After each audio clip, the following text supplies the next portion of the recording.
Con más Mesa Central por Tele 13 Radio.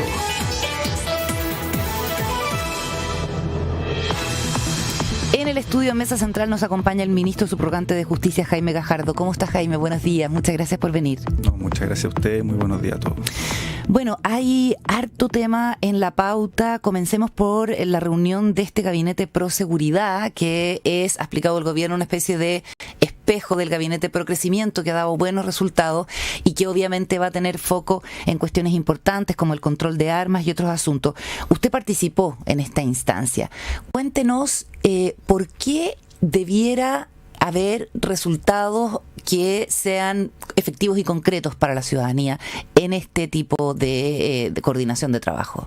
Bueno, tal y como lo señaló el presidente en el momento en que anunció las distintas medidas que se van a tomar para hacer frente a los problemas de seguridad que tenemos en el país, uno de ellos fue crear este gabinete que lo que busca es una acción más coordinada de los distintos ministerios, subsecretarías que tienen relación con los temas de seguridad, para precisamente las acciones que estamos desarrollando se puedan en la coordinación tener más efectos, ser más eficaces, ser más oportunas, ser más rápidas y también ir evaluando de manera conjunta los efectos y efectivamente cómo estas van resultando. Entonces, la idea es que el gobierno en su conjunto pueda ir resolviendo los distintas, o mejor dicho, ir tomando en consideración lo que estamos haciendo cada una de las carteras para actuar de conjunto y de manera coordinada para hacernos cargo de los problemas de seguridad que tenemos. O sea, los énfasis están en una mejor coordinación, principalmente.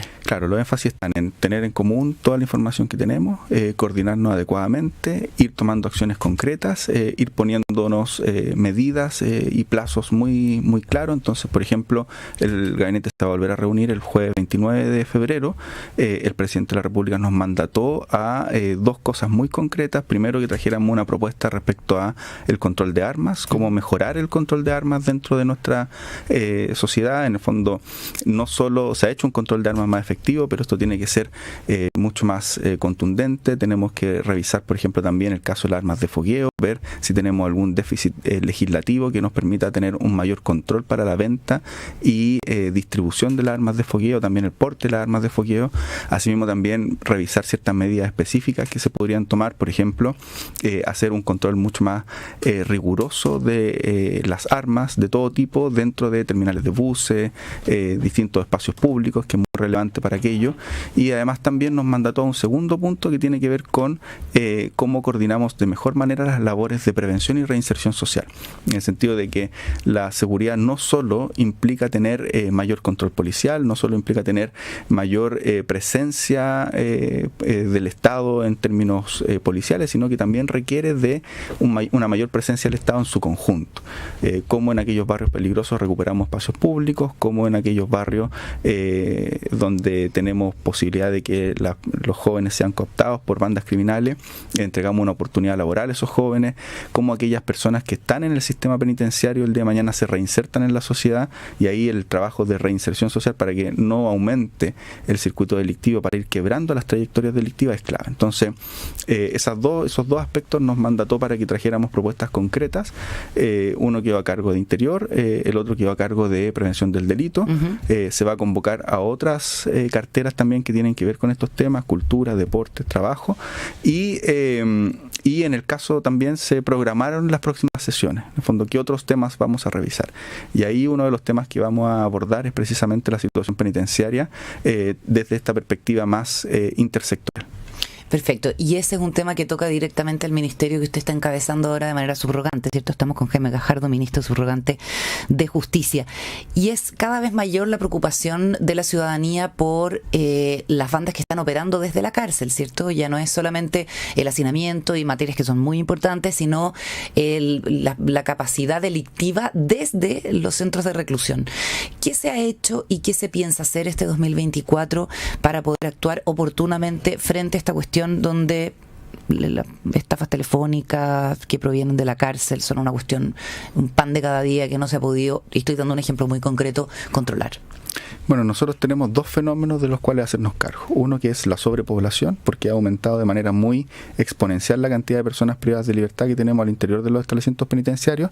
Y el segundo es que son personas más peligrosas también. Entonces tenemos bandas criminales al interior de los establecimientos penitenciarios, y ese es uno de las aristas que se ha dado con mucha fuerza en otros países de la región. En otros países de la región hemos visto la relevancia que tienen los sistemas penitenciarios, que los sistemas penitenciarios tengan efectivo control estatal, que el Estado pueda no solo tener el resguardo de los establecimientos penitenciarios, sino que efectivamente controlar lo que pasa al interior de los establecimientos penitenciarios. Entonces, nosotros tenemos planes para ambos casos. Tenemos un plan de infraestructura penitenciaria y tenemos un plan de seguridad penitenciaria, que además se complementa con el plan de combate al crimen organizado que tiene principalmente la Subsecretaría del Interior, el Ministerio del Interior, que tiene un eje de seguridad penitenciaria, precisamente para abocarnos a aquello.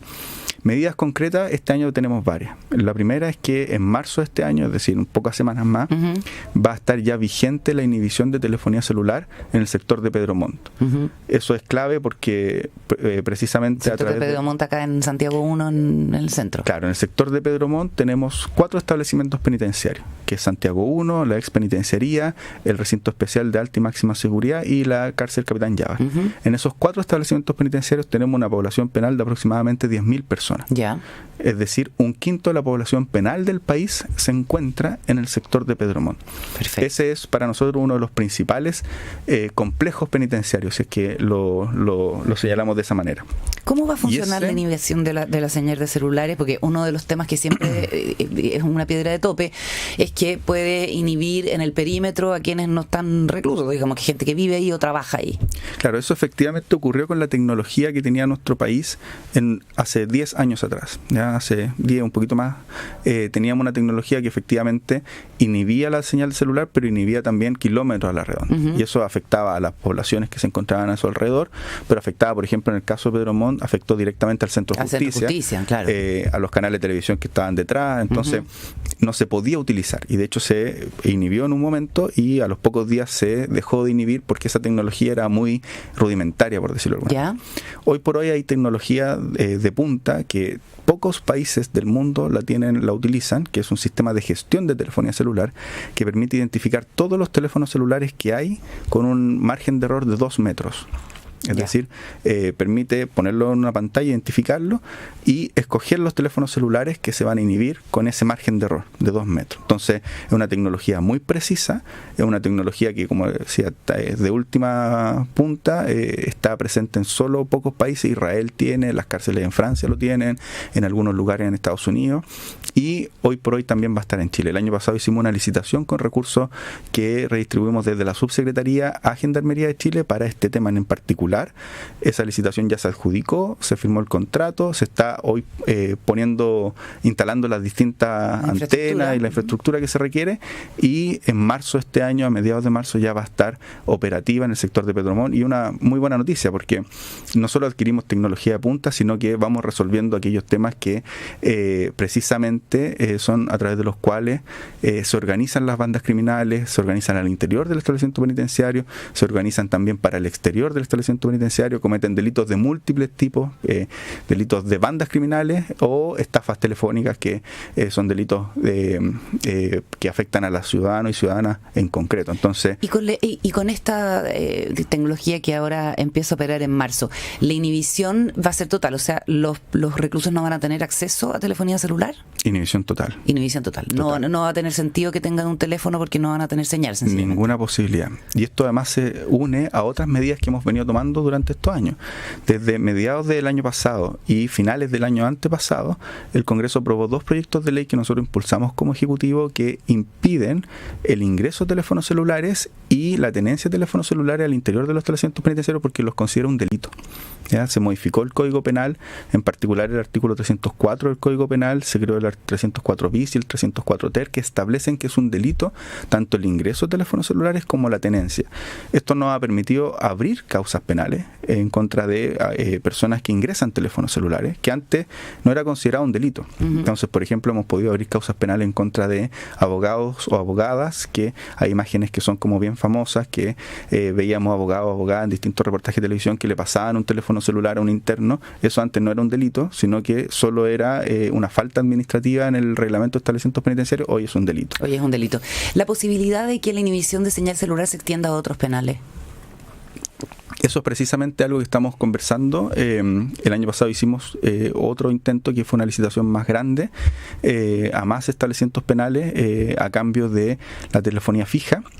Sin embargo, no tuvimos oferentes interesados en aquello, entonces estamos reformulando esa licitación para incorporar esta misma modalidad. Que vamos a incorporar en Santiago 1, en el complejo Pedro Montt, a 9 establecimientos penales más que hemos definido críticos a lo largo del país. Perfecto. Es muy relevante que la ciudadanía sepa que esta es una tecnología cara. O sea, inhibir la telefonía celular al interior de los establecimientos penitenciarios nos cuesta aproximadamente entre 3.000 y 5.000 millones de pesos por establecimiento penitenciario. Al año. Al año. ¿Ya? Entonces estamos hablando, nosotros tenemos 82 establecimientos penitenciarios en el país. ¿Ya? Por eso son muy pocos países los que tienen esta tecnología, los que pueden darse, por así decirlo, el lujo de implementarla. Claro, uno pensaría que para tener un país seguro hay que invertir y eso cuesta dinero. Exacto. Estamos conversando con el ministro subrogante de Justicia, Jaime Gajardo.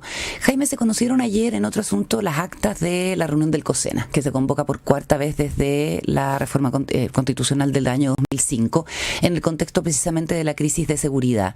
Hay algunos que dicen que es una buena instancia, por ejemplo el presidente del Senado que estuvo presente ahí, pero hay otros que quedaron con la sensación de que no se avanzó mucho, incluso se habla algunos parlamentarios de fuegos artificiales, de una cuestión más de forma que de fondo, y el diputado Andrés Joanet dice que ni siquiera se habló de cárceles, que en fondo no fue significativa esta instancia, que además es consultora y no ejecutiva, es consultiva y no ejecutiva. ¿Qué le parece específicamente esto y también el rol eventual de las Fuerzas Armadas en el control de la seguridad? Bueno, varias cosas. Lo primero es que sea consultiva y no ejecutiva es porque así lo establece la Constitución. Entonces eso es lo primero que yo diría. Desde la reforma constitucional del año 2005, el COSENA tiene una función consultiva. Entonces la Constitución es la que establece esa función del Consejo de Seguridad Nacional. Y por lo tanto, esa es la función constitucional que tiene este Consejo. Entonces eso es lo primero. Lo segundo es que es una instancia que está en la Constitución, es una instancia que tiene un objetivo. Ese objetivo claramente se cumplió, es decir, se requirió la opinión respecto a la estrategia de seguridad que está llevando adelante el gobierno de los máximos poderes del Estado. Es decir, del Contralor General de la República, del Presidente de la Corte Suprema, del Presidente del Senado, del Presidente de la Cámara, de los comandantes en jefe de las Fuerzas Armadas. Es decir, el objetivo que tiene constitucionalmente este Consejo se cumplió con su convocatoria. En tercer lugar, en el acta sí se señala que se habló de cárceles. De hecho, el propio presidente del Senado puso el tema y vio o dio cuenta de cómo esto se podía incorporar en la ley de infraestructura crítica, ¿ya? Y claro, se podría haber hablado solo de eso, por cierto, ¿ya? Pero la convocatoria del COSENA era en términos más integrales, ¿ya? Efectivamente, hoy la seguridad penitenciaria es uno de los principales elementos que tiene que tener en consideración el Estado, por lo que hemos visto que ha ocurrido en otros países de la región, ¿ya? Pero en el Consejo se habló de aquello, se tuvo en consideración y es parte del acta del Consejo, ¿ya? Y en quinto lugar, me parece que este consejo está dentro de las, o sea, el objetivo del consejo está dentro de los ejes de la estrategia de gobierno, que el quinto eje de la estrategia de gobierno en materia de seguridad es lograr grandes acuerdos, ojalá acuerdos de Estado en materia de seguridad. La seguridad pública es una preocupación principal de la ciudadanía, es también la principal preocupación hoy por hoy del gobierno, y asimismo para aquello es la principal, o para la sociedad debiera ser la principal preocupación del conjunto de los órganos del Estado. Y para lograr una política sostenible en el tiempo se requieren acuerdos de Estado, y en ese sentido haber convocado el Consejo de Seguridad Nacional va en la dirección correcta. ¿Y el rol de las Fuerzas Armadas, ministro? Porque leímos ahí la opinión del comandante en jefe del Ejército, que dice que para resguardar infraestructura crítica no tiene ningún problema, que de hecho lo están haciendo ahora, pero en funciones que tengan que ver con el control del orden público, ellos no tienen ese entrenamiento. Bueno, muy relevante que efectivamente ellos señalen que en materia de la infraestructura crítica pueden jugar un papel importante. Y eso es muy relevante porque la ley que concretiza la reforma constitucional que estableció la infraestructura crítica, es decir, que va a regular en detalle cómo se resguarda la infraestructura crítica, una ley que está en tramitación en el Congreso, y por lo mismo muy relevante que en el acta del Consejo de Seguridad Nacional, porque habían surgido ciertos, por decirlo de alguna manera, ciertas dudas respecto al rol de las Fuerzas Armadas en el marco de esa ley, y ellos señalan con claridad de que en materia de infraestructura crítica pueden jugar un rol relevante. Y en materias de orden público tienen ciertas dudas, esas dudas hay que considerarlas, hay que ver si es necesario hacer alguna reforma constitucional o legal para entregarle más atribuciones, hay que ver qué atribuciones se les podrían entregar, en qué aspectos, pero a mi juicio el hecho de que se despeje que en infraestructura crítica pueden jugar un rol relevante me parece que es un gran paso para la tramitación de este proyecto de ley. Volviendo al tema de la inhibición de la señal de celulares, me hacen un comentario acá que quisiera compartirle. Si es que tienen, digamos, previsto algún tipo de programa de intervención frente a posibles situaciones de violencia, dado el evidente descontento que va a haber entre los internos con la prohibición del uso de celulares. Bueno, actualmente los teléfonos celulares están prohibidos, ¿ya? Como le decía, no solo están prohibidos por el reglamento, sino que hoy por hoy tener un teléfono celular es un ilícito penal, ¿ya? Nosotros hacemos allanamientos constantes y permanentes en los establecimientos penitenciarios, incautamos todos los teléfonos celulares que se encuentren en poder de la población penal, pero es más, desde que está vigente la ley que prohíbe la tenencia de teléfono celular al interior de un establecimiento penal, nosotros denunciamos a los internos que tienen un teléfono celular. Porque siguen teniendo. Entonces, frente a esa realidad de que siguen teniendo y siguen operando con celulares, ¿hay algún programa, alguna planificación para evitar hechos de violencia? Claro, lo que nosotros lo que le quería decir es que hoy por hoy los internos saben que tener un teléfono celular ya no es solo una falta, sino que es un delito. Saben que se exponen a una denuncia, saben que se exponen a una nueva condena, saben que eventualmente con esa nueva condena no van a poder acceder a beneficios. Correcto, o sea, ha ido escalando de alguna manera la gravedad de la tenencia del celular. Exacto, y eso por ende la población penal sabe a lo que se está arriesgando teniendo un teléfono celular al interior de un establecimiento penal. Y lo mismo un funcionario que permite que los reos tengan un teléfono celular al interior de un establecimiento penal. Entonces, esto ha ido siendo progresivo. Nosotros, por ejemplo, de hecho, iniciamos una política de allanamientos masivos a través de la Unidad de Servicios Especiales de Gendarmería en los establecimientos penitenciarios en mayo del año 2022. Esto era primero mensual. El año pasado, debido a que tenemos más población penal, lo empezamos a hacer 2 veces al mes, y desde enero de este año lo estamos haciendo todas las semanas. Ya, pero plan específico para cuando entre en operación la inhibición de la señal de celular, ¿no tienen diseñado? ¿O hay...? Tenemos planes de contingencia, por cierto, sobre todo en Santiago 1 y en la ex penitenciaria, que son cárceles muy grandes. Se ha ido trabajando este tema, y además también con todo lo que hemos preparado previamente. Creemos que la inhibición de telefonía celular va a ser una consecuencia natural, por así decirlo, a el escalamiento progresivo que hemos tenido en este tipo de medidas en materia de seguridad penitenciaria. Me queda muy poquito rato, estamos con el ministro de Justicia subrogante Jaime Gajardo, y 2 temas que me interesa que toquemos. Uno es el tema del comercio informal alrededor de los penales. Entiendo que ustedes han hecho algo con eso. ¿Por qué es importante? La seguridad del establecimiento penal, por cierto, se resguarda desde dentro, desde sus límites, pero también desde sus entornos, ¿ya? En los entornos de los establecimientos penitenciarios, lamentablemente, se dejó proliferar comercio ilegal, ¿ya? Entonces, por ejemplo, si alguien iba a Santiago 1, podía ver que en el entorno habían prácticamente estructuras donde se hacía comercio ilegal, pero también ahí se preparaban muchos de los elementos prohibidos que se ingresaban al interior de los establecimientos penitenciarios. Se hacían intercambio de drogas, se hacían intercambio muchas veces de armas, se hacía un comercio ilegal que podía poner en riesgo la seguridad del establecimiento penitenciario. Se tapaban muchas vías de acceso. Entonces, por ejemplo, si tuviéramos un evento donde se requiriera que entraran carros de bomberos, por ejemplo, al interior del establecimiento penitenciario, esos accesos muchas veces estaban obstaculizados.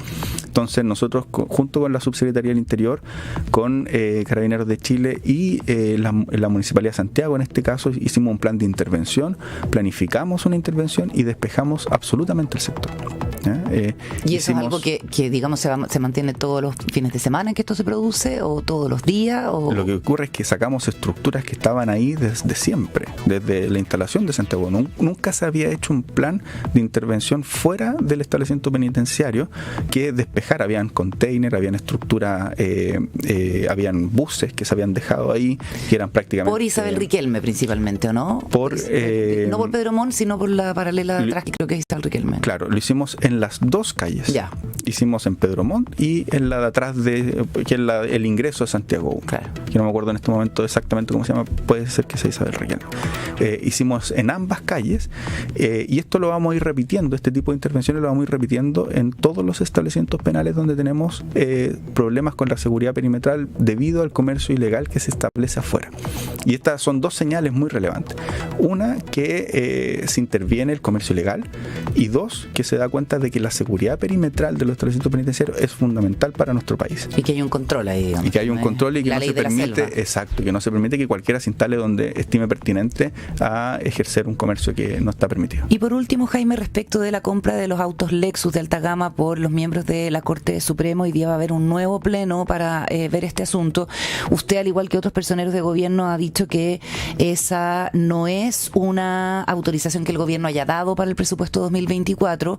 ¿Qué espera hoy día del pleno? ¿Qué espera que se resuelva, digamos, frente a esta cuestión que genera malestar en la ciudadanía?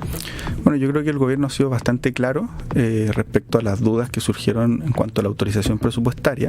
Al respecto ya se refirió el ministro de Hacienda, se refirió a la dirección de presupuesto.